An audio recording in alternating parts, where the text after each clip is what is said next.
Hello YouTube, Simon here, back again. Today we're looking at Marvel vs. Capcom from Arcade1up, a newer generation machine. We're looking at the very striking artwork on the side of the machine and the custom riser, which also has very nice art.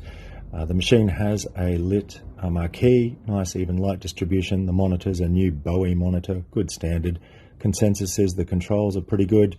It has the now old-fashioned faceplate with the names of the games on them, and this machine came with a custom stool. A little bit of a story about putting the machine together. Having applied my manual labour to assembly, I smugly stepped back to admire its beauty. However, that euphoria was short-lived when I powered the machine on. The marquee came on, sounds came through eventually, but the monitor didn't work. My initial impression was that the monitor was dead on arrival, and I thought to myself that, dear oh dear, Arcade1up has absolutely... All was not lost, however. I took the PCB off the monitor board, reseated the cable, turned it on, the monitor worked, thank heavens, screwed the PCB back on, powered it on, and it didn't work. So there's a problem with the cable. As a temporary measure, I've got that hanging from the back of the monitor. Alright, the game selection screen, you get 5 games. There's an option menu you can access for each game on that main menu screen. Marvel vs. Capcom, X-Men vs. Street Fighter, which has got its own machine. Marvel vs. Street Fighter. Marvel Superheroes, and a Super Nintendo game. Some people don't like that. I don't mind it. It's a bonus game that otherwise wouldn't be there, so why not, is my attitude. Now, when you select the game, you have the option of a local or an online play. I won't be going online for some time until I get good.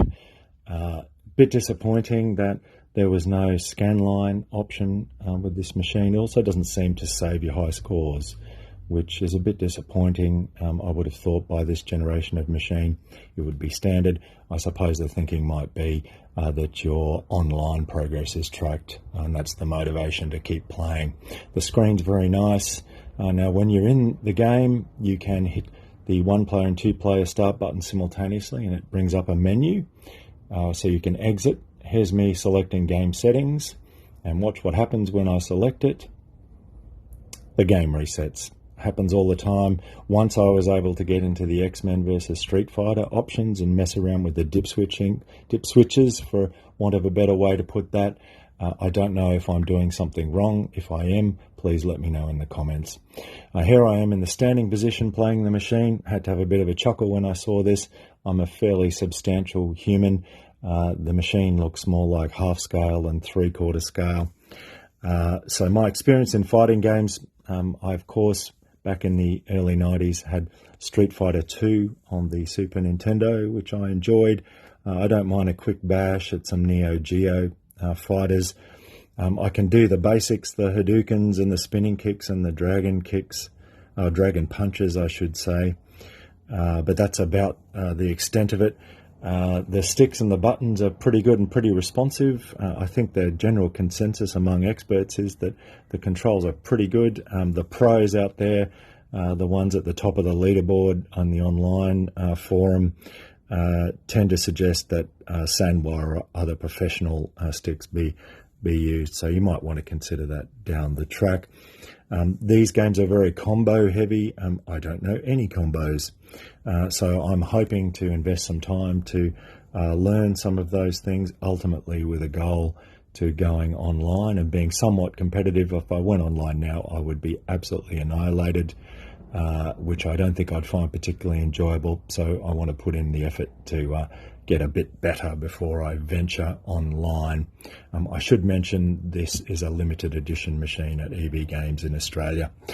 So here I am in the seated position, which is the customary way I play this and other Arcade1up machines.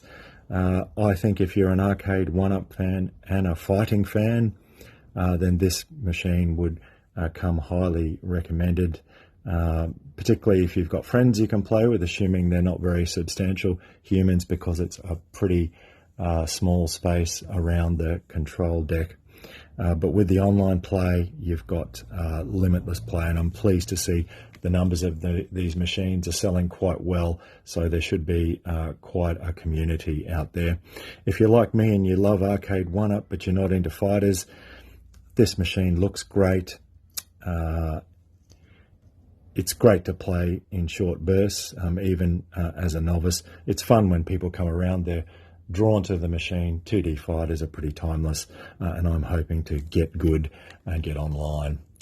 So that's it for today. I hope you enjoyed the video. Please like and subscribe.